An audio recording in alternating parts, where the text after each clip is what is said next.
जी मेरे भाई। उमस हमने आज का जो विषय चुना, नज़ीर अकबराबादी हैं एक शायर स्वामी जी, उन्होंने पूरी एक नज्म लिख डाली लंबी चौड़ी इसी उमस के बारे में, और उसमें उन सारी बातों का जिक्र है कि कैसे बारिश में उमस परेशान करती है, फिर मक्खी मच्छर परेशान करते हैं, और बहुत लंबी चौड़ी नज्म है। मैं उसमें से कुछ चीज़ें आपको सुनाना चाह रहा था, लेकिन मुझे लगता है कि इससे बेहतर है कि आपकी बातों को सुना जाए। सुना दो। सबसे पहली जो लाइन वो इसमें इस्तेमाल कर रहे हैं स्वामी जी, निपट जहर है उमस, और उमस को निपट जहर कह रहे हैं वो। तो इस निपट जहर वाली उमस से बचाने के तो आप उपाय बता ही रहे, और जो आयुर्वेदिक नुस्खे होते हैं जिनको हम घर के किचन से ही इस्तेमाल कर सकते हैं, वो भी बहुत कारगर होते हैं, और इसीलिए उसको लोग रोज़ाना नोट डाउन करते हैं जो भी आप बताते हैं। स्वामी जी, एक तो बारिश जिसमें वायरल, बैक्टीरियल और फंगल इन्फेक्शन का खतरा होता है, खासतौर से बारिश के मौसम में तो स्किन की प्रॉब्लम बहुत ज़्यादा लोगों की बढ़ती है। इस जहर को निकालने का उपाय बता देता हूँ जी। तो फूड पॉइजनिंग का रिस्क इसमें बढ़ जाता है इस मौसम में, जैसे कि हमने आपको एक दिन बताया भी था कि नेपाल में जो है गोलगप्पा जो है वो बैन कर दिया गया है। हिंदुस्तान में कम से कम ये नौबत नहीं, आप हैं चूंकि यहाँ पर, तो साथ में बारिश रुकने पर फिर तो इसका उपाय मैं बता देता हूँ मेरे भाई हुसैन। देखो वो बताता हूँ। देखो, एक तो सुबह उठ करके यदि संभव हो तो अनार ले लिया करें। तो अनार जो सुबह ले लेंगे, सेव तो सबको मिल ही जाता है, नहीं तो सेव ले लें। अनार तो कहते हैं एक अनार 100 बीमार। जो सुबह उठ करके अनार ले लेते हैं वो कभी बीमार नहीं होते हैं। अगली बात, आज तक मैं कम से कम 20-25 लाख किलोमीटर से ज्यादा घूमा हूं पूरी दुनिया में, एक बार भी फूड पॉइजनिंग और पेट खराब, उल्टी, दस्त नहीं हुआ। क्यों? मैं रोज तो नहीं, लेकिन कभी कभी, और जब बाहर रहता हूं तो जरूर सुबह अनार ले लेता हूं, और उसका ये असर है। मैं व्यायाम किया, अभी आसन, मंडूकासन तो कर लिया था, योग मुद्रासन, गोमुखासन, अब करते हुए आगे बढ़ते चलेंगे, और जरा उपाय बता देता हूं छोटे छोटे। अनार लें, सेव लें, सुबह उठ करके सर्वकल्प और कायाकल्प का काढ़ा पी लें। जिनको कॉन्स्टिपेशन है वे कायाकल्प भी ले लें, नहीं तो सर्वकल्प ले लें।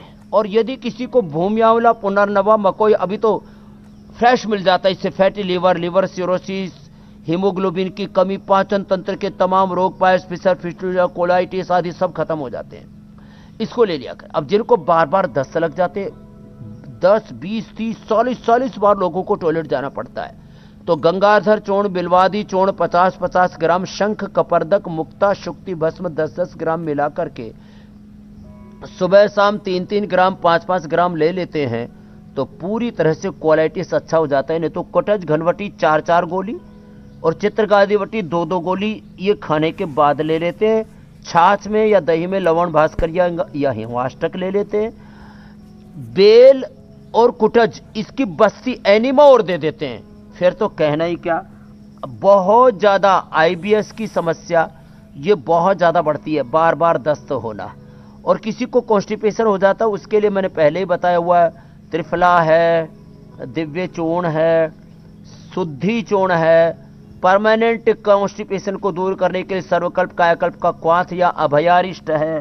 पूरा ही पाचन तंत्र गड़बड़ रहता है। मंडूकासन, योग मुद्रासन, अर्ध मत्स्येंद्रासन, वक्रासन, तो ये गोधन अर्क और ये द्राक्षासव, ये इसके लिए अप्रतिम चीजें हैं।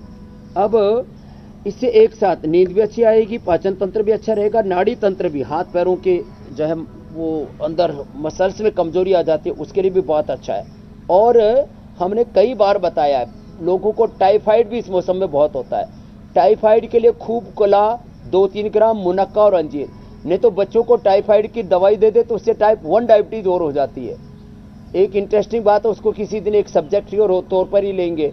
अब एनएचएस से लेकर के नेशनल हेल्थ सर्विसेज, जो वहाँ का पूरा हेल्थ मिनिस्ट्री का सबसे बड़ी, सबके लिए फ्री उपचार की व्यवस्था है यूरोप में, इसमें ब्रिटेन में, एनएचएस से लेकर के अब तो डब्ल्यूएचओ तक चर्चा हो रही है। अरे भारत का एक सन्यासी कह रहा है कि टाइप 1 डायबिटीज अच्छी हो जाती है। ये हमारे पास तो इसका कोई इलाज ही नहीं है। डेंगू का, चिकनगुनिया का, स्वाइन फ्लू का, कोरोना का भी अभी तक उनके पास इलाज नहीं है। टाइफाइड का वो कहता है भूमिया ये पूरो खूब कला, मुनक्का, अंजीर, टाइफाइड अच्छा हो जाता है। गिलोय, तुलसी, नीम आदि से ही कोरोना इसी से ही ये डेंगू, चिकनगुनिया और स्वाइन फ्लू, और उसमें थोड़ा सुदर्शन का या चिरायता और मिला देते तो मलेरिया तक अच्छा हो जाता है। अब बातें ये भारत वालों को तो वर्षों से, युगों युगों से पता है, विदेशियों के लिए ये बहुत बड़ी चीजें लगती हैं। अरे हम जिन सीजनल बीमारियों को लेकर के इतने परेशान रहते हैं, भारत के ऋषिमुनियों तो वर्षों पहले उनका समाधान खोज लिया था।